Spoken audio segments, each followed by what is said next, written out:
నా నమస్కారం.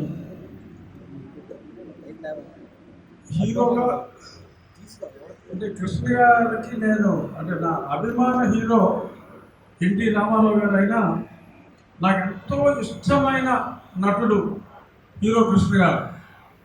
అంటే అభిమానానికి ఇష్టానికి ఇక్కడ చిన్న డిఫరెన్సియేషను. ఎన్టీఆర్ గారు అంటే హీరోగా అభిమానం, ఒక వ్యక్తిగా ఒక సినిమా హీరోలో ఒక వ్యక్తిత్వాన్ని చూసి చాలా ఎక్కువగా ఇష్టపడిన వ్యక్తి హీరో కృష్ణ గారు. మా రమా ఫిల్మ్స్ ఫస్ట్ సినిమా ఇద్దరు దొంగలు ఎంతో సక్సెస్ఫుల్ సినిమా.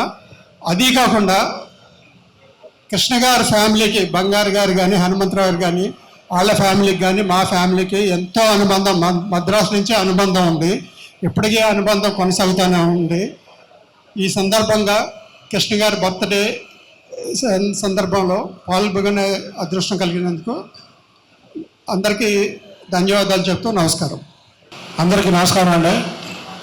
ఇది అదృష్టం అనుకోవాలో దురదృష్టం అనుకోవాలో, కృష్ణ గారి జన్మదినం రోజు ఆయన లేకుండా మాట్లాడడం అనేది నిజంగా ఒక విధంగా దురదృష్టమే. నాకు నేను ఎన్నో ఇంటర్వ్యూలో చెప్తా, నేను ఈరోజు రాజకీయ నాయకుడు అయ్యానంటే ఓన్లీ కృష్ణ గారి సినిమాలు చూసి. కృష్ణ గారు పరుచూరు గారు ఇందాక చెప్పారు, ఆయన ఎప్పుడు చెప్తుంటారు మా డైలాగ్కి సరపడా టోను ఒక కృష్ణ గారి దగ్గరే ఉందని ఎన్నో వాటిలో. ఆ డైలాగులో అవన్నీ కూడా అరే ఇలాగా మనం కూడా ప్రజల్లోకి వెళ్ళాలి, ప్రజల్లో మాట్లాడాలి అని ఒక ప్రేరేపణ కృష్ణ గారి సినిమాలు చూసే నేను రాజకీయాలు ఎంచుకున్నాను. అది కృష్ణ గారికి అనేక సార్లు చెప్పాను. అలాగే బంగారు గారు, బోస్ గారు వల్ల ఎన్నోసార్లు ఆయన దగ్గర కూర్చొని ఎన్నో విషయాలు మాట్లాడడం జరిగింది. ఏదేమైనా ఆయన మన మధ్యలో లేకపోవడం మన దురదృష్టం. అలాగే ఆయన చివరి కోరిక ఘట్టమైన జయకృష్ణ గారిని పెద్ద హీరోని చేయాలనేది ఆయన చివరి కోరిక. ఎన్నోసార్లు, ఎందుకంటే ఆయనకి దగ్గరగా ఉంటాం కాబట్టి మా దగ్గరే చెప్పేవాళ్ళు కాబట్టి ఆయన జయకృష్ణ గారు పెద్ద హీరోగా, మహేష్ బాబు లాగా పెద్ద హీరోలాగా అయిన రోజు నిజంగా కృష్ణ గారి ఆత్మకి శాంతి కలగడమే కాదు, ఆయన చాలా హ్యాపీగా ఉంటాడని తెలియజేస్తూ సెలవు తీసుకుంటున్నాను. జై హింద్, జై కృష్ణ. అందరికీ నమస్కారం. ప్రపంచంలో ఎవరైనా అదృష్టవంతులు ఎవరు ఉన్నారంటే అందరికన్నా గొప్పవాడు అంటే అది నేనే. అంటే ఆయనకి ఒక ఫ్యాన్గా నాకు ఇంకా గుర్తు, నేను చిన్నప్పుడు కృష్ణలంక గుంటూరు వారి వీధిలో ఉన్నప్పుడు ఒక కర్ర పట్టుకొని తిరిగేవాడిని. అగ్నిపర్వతం తర్వాత ఆ కర్రతోనే ఎంతసేపు ఉన్నా సరే ఆ కర్రతోనే ఎవరితోనే మాట్లాడినా ఆ కర్రతోనే ఆయన అంత ఇన్ఫ్లుయెన్స్ చేసేవాళ్ళు. సో అలాంటిది ఆయనతో పాటు కలిసి వాళ్ళ కుటుంబంలోకి రావడం ఐ థింక్ దేవుడు నాకు ఇచ్చిన పెద్ద వరం. అండ్ కృష్ణ గారి గురించి నేను చాలా నేర్చుకున్నాను. చెప్పాలంటే అసలు పుస్తకాలుగా చెప్పచ్చు. బట్ నా ఎంగేజ్మెంట్ రోజు, ఐ స్టిల్ రిమెంబర్ ఎంగేజ్మెంట్ రోజు చాలా చిన్న లిమిటెడ్ పీపులే, ఇప్పుడు మనం వచ్చాము ఇంతవరకే. దానిలో ఒక ఆయన, చాలా ముసలి ఆయన ఒక ఆయన ఉంటే ఆయన తీసుకెళ్ళి నన్ను పరిచయం చేశారనమాట. ఎవరు అంటే ధూండి గారు కృష్ణ గారితో సినిమా చేశారు అని చెప్పి నాతో సినిమా చేశారు. కృష్ణ గారు తీసుకెళ్ళి పరిచయం చేశారు. అంటే అన్ని సినిమాలు చేసిన తర్వాత కూడా మొదట్లో ఆయనతో ప్రొడ్యూస్ చేసిన ఒక ప్రొడ్యూసర్ని రెస్పెక్ట్ చేయడం అది నాకు చాలా మంచిగా అనిపించింది. అంతేకాదు ఇంకా చాలా ఉంటాయి. అంటే మన జనంలో ఒకప్పుడు, ఇప్పుడు వాచ్లు ఉన్నాయి, టైం చూసుకుంటూ ఉంటాం. ఇదివరకు వాచ్లు లేని టైంలో మనం సూర్యుడిని అలా చూసుకుంటూ ఉంటాం. కానీ కృష్ణ గారు ఉన్నప్పుడు వాచ్ అవసరం లేదు. ఆయన ఇలా పలానా ఎప్పుడు ఇంటికి వచ్చేవాళ్ళు, ఇలా ఇంటికి వచ్చారు అంటే గోడ మీద వాచ్ చూసామంటే 6:30 అవి ఉంటుంది. సో ఆయనకి కానీ ఆయన చుట్టుపక్కల ఉన్న వాళ్ళు ఎవరికి వాచ్లు పెట్టుకోవాల్సిన అవసరం లేదు. ఆయన చూసి ఫాలో అయిపోవచ్చు. ఒక సూర్యుడు లాంటి వ్యక్తి. అండ్ అంతేకాదు డిసిప్లిన్. అంటే ఒక పెద్ద హీరోకి జనరల్గా చాలామంది అసిస్టెంట్ ఉంటారు, 10-15 మంది. ఒకళ్ళు మంచినీళ్ళు ఇస్తారు, ఒకళ్ళు అది ఇస్తారు, ఒకళ్ళు చెప్పులు వేస్తారు. సో చాలా మంది అసిస్టెంట్స్ ఉంటారు. కాకపోతే ఆయన తీసుకునే కేరు ఫ్యామిలీకి సంబంధించినవి ఎవరికి వదలకుండా వాళ్ళకి చెప్పినా సరే ఆయన ఫాలోఅప్లు చేసి. చిన్న ఎగ్జాంపుల్ ఏమైనా చెప్పాలంటే, ఇంట్లో ఏదైనా నీళ్ళు రావట్లేదు అనుకోండి, నేను హరికి చెప్తానమ్మా అని చెప్పి నువ్వు కూడా హరికి ఫోన్ చేయని చెప్పి అంటారు. దాని తర్వాత ఆయన ఇంటికి వెళ్ళేటప్పుడు దారిలోనే హరి ఇలా ఒక చిన్న ప్రాబ్లం ఉంది వెళ్ళి చెయ్యి అంటారు. నెక్స్ట్ డే మళ్ళీ హరికి ఫోన్ చేసి అయిందా అని అడుగుతారు. అయిందని చెప్పిన మళ్ళీ అక్కడ ప్రియాకి ఫోన్ చేసి అయిందని చెప్తున్నాడు, అయిందా అమ్మా అని అడుగుతారు. అంటే అంత పెద్ద హీరో ఉండి అంత పెద్ద స్టార్ అయ్యండి ఒక 10-20 మంది పక్కనే ఉంటారు, వాళ్ళు ఫాలో అప్ చేయొచ్చు. కాకపోతే ఆయన ఫోన్ చేసి ఎవ్రీ మైన్యూట్ థింగ్ అందరినీ హ్యాపీగా ఉంచాలి ఫ్యామిలీ అనేది ఆయన తీసుకునే care is something I have learn. నా మీద ఇవన్నిటికన్నా కూడా చాలా పెద్ద బాధ్యతలు ఉంది. అదేంటంటే నా పిల్లలకి ఇంకా నెక్స్ట్ జనరేషన్ వాళ్ళకి ఆయన గురించి ఆయన సినిమాలు చూపించడం, ఆయన సినిమాలు చూపించి ఆయన చాలా నేర్చుకోవడం, ఆయన దగ్గర నుంచి నేను నేర్చుకున్న డిసిప్లిన్ నా పిల్లలకి ఇవ్వడం. సో డెఫినెట్గా నా లైఫ్ లాంగ్ అది చేయడానికి ట్రై చేస్తాను. And thank you. పెద్దలకు, కుటుంబ సభ్యులకు, మిత్రులకు నమస్కారాలు.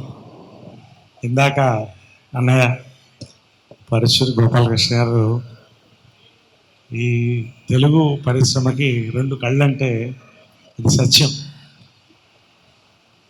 సినిమాకి, తెలుగు సినిమాకి గౌరవం తెచ్చింది, జనాల్లో మరింత గౌరవాన్ని పెంచింది శ్రీ నందమూరి తారక రామారావు అయితే, తెలుగు సినిమా కీర్తిని ఇటు హిమాలయాల దాకా అటు సముద్రాలు దాటి రష్యా దాకా తీసుకెళ్ళిన ఘనత కృష్ణ గారు. పాన్ ఇండియా అక్కడి నుంచే మొదలైంది.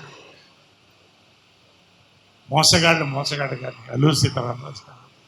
నేను మొన్న ఇంటర్వ్యూలో చెప్పాను, కృష్ణ గారు ఒక రథం అయితే 2 చక్రాలు కృష్ణ గారు రథానికి, హనుమంతరావు గారు, బంగారు గారు, ఇలా ముగ్గురు కలిసి ఒక చరిత్ర.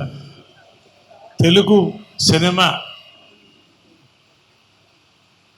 గుర్తుపెట్టుకోవాల్సిన, పాటించవలసిన సూత్రాలు, సినిమాలు తీసి సక్సెస్ అంటే ఏంటో చూపించినటువంటి సంస్థ పద్మాలయ. నేను ఎప్పుడూ చెప్తూ ఉంటాను, కృష్ణ గారు ఎప్పుడూ దేవుడు, నిర్మాతల పట్ల దేవుడే. అది చాలా ఇన్సిడెంట్స్ ఉన్నాయి, నేను చెప్పక్కర్లేదు. కానీ తెలుగు ప్రజలకు కూడా ఎప్పుడు కూడా ఒక కంచు కవచం ఆయన. నేను ఎందుకంటే ఒక ఇన్సిడెంట్ చెప్పి ముగిస్తాను. 83, 84 అప్పటికే 3-4 సినిమాలు చేశాను. వరదలు వచ్చింది. రామారావు గారు, స్వర్గీయ రామారావు గారు ముఖ్యమంత్రి గారు ఫండ్ కలెక్షన్ కోసం రావడం జరిగింది. మెడ్రాస్ ఫిలిం ఛాంబర్లో ఏర్పాటు చేశారు. నేను కుర్రోడిని, 19 ఏళ్ళు 20 ఏళ్ళు, అందరూ వచ్చారు. సినీ పరిశ్రమ అంతా ఉంది. డొనేషన్లు ప్రారంభించినప్పుడు ఎవరు 10,000 దాటట్లా. అంటే 10,000 అంటే తక్కువ కాదు ఆ రోజుల్లో, 83లో అందరూ 10,000. నా చెవుల్లో కృష్ణ గారు పక్కన వచ్చి మీ బ్యాంకులో ఎంత ఉందన్నారు. నాకు అర్థం కాక 15,000 ఉందండి అన్నా. నేను 10,000 ఇస్తాను, 25,000 అని అనౌన్స్ చేయాలి. 25,000 అనౌన్స్ చేయని రామారావు గారు, షేబాన్ ఆల్ ఆఫ్ యూ, ఇంత కుర్రవాడు వచ్చి నాకు కళ్ళల్లో నీళ్ళు తిరిగిపోతుంది. కృష్ణ గారు దండం పెడుతున్నాను, రామారావు దండం పెడుతున్నాను. లైఫ్లో మర్చిపోలేనండి. అందరూ కూడా 25,000 ఇవ్వడం మొదలెట్టారు. చివరికి రామారావు గారు ఉండి, కృష్ణ నువ్వేంటి అంటే, నేను ₹1,00,000 ఇస్తున్నాను కాక ఈ సంవత్సరం నా సినిమా ఏది రిలీజ్ అయినా ఫస్ట్ డే కలెక్షన్స్ తెలుగు ప్రజలకు ఇస్తాను. నా లైఫ్లో మర్చిపోలేని సంగతి, చాలా నేర్చుకున్నామండి. జీవితంలో ఒక జన్మ, నిజంగా ఒక గురువు. అలాంటివి ఎన్నో సంఘటనలు రోజు తలుచుకుంటూనే ఉంటాం. రోజు పొద్దునే లేచి దండం పెట్టుకుని, ఆయనకి అమ్మ కూడా దండం పెట్టుకుని, అందరికీ దండం పెట్టుకొని బయటికి వెళ్తాం. నిజంగా అదృష్టం.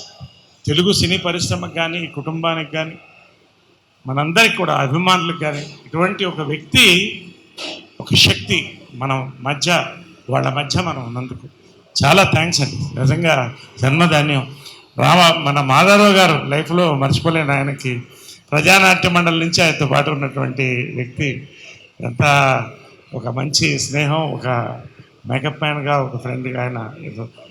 ఎంత చాలా పంచుకోవడానికి చాలా ఉంది, బట్ చాలామంది మాట్లాడాలి.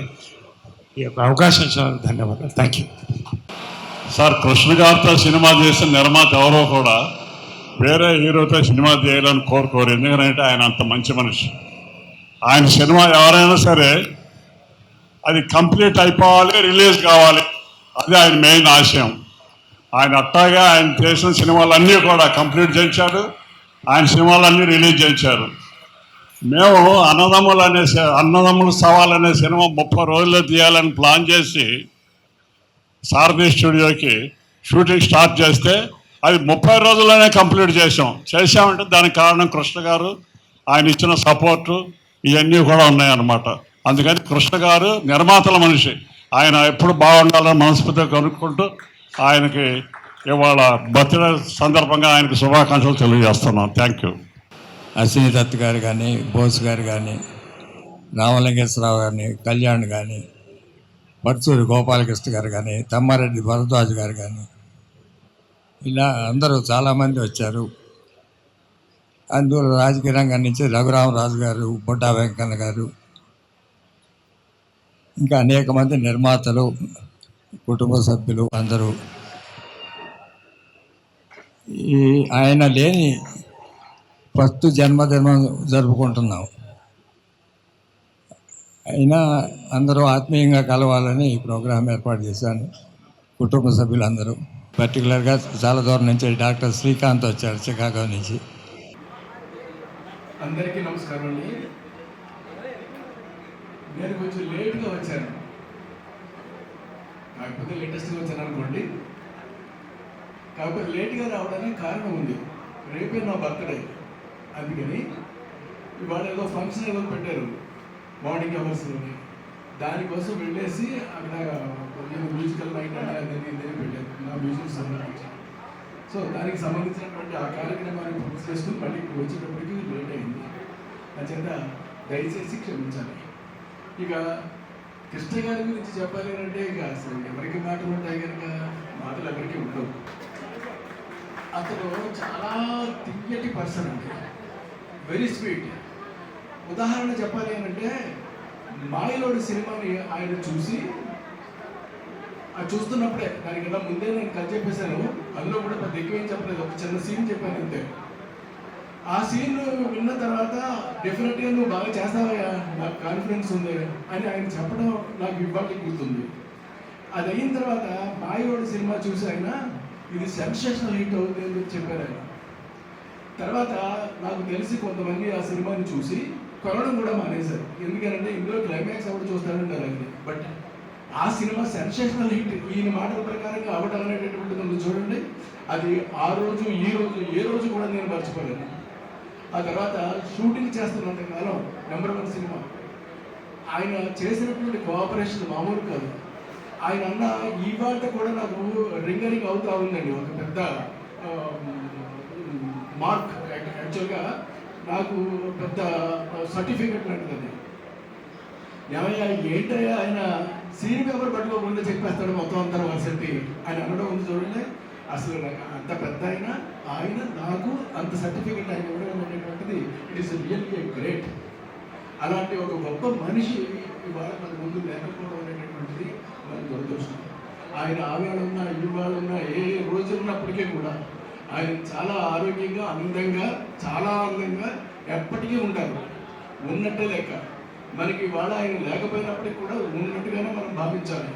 ఎందుకంటే ఆయన సినిమాని వాళ్ళు రిపీటెడ్గా ఎంత బాగా చూస్తున్నారో జనం, అద్భుతం, మామూలుగా చూడటం లేదు. అలాంటి ఒక గొప్ప వ్యక్తి ఆయనకి నేను నా మొదటి సినిమా ఆయనతో చేయడం అనేటటువంటిది నిజంగా నా అదృష్టం.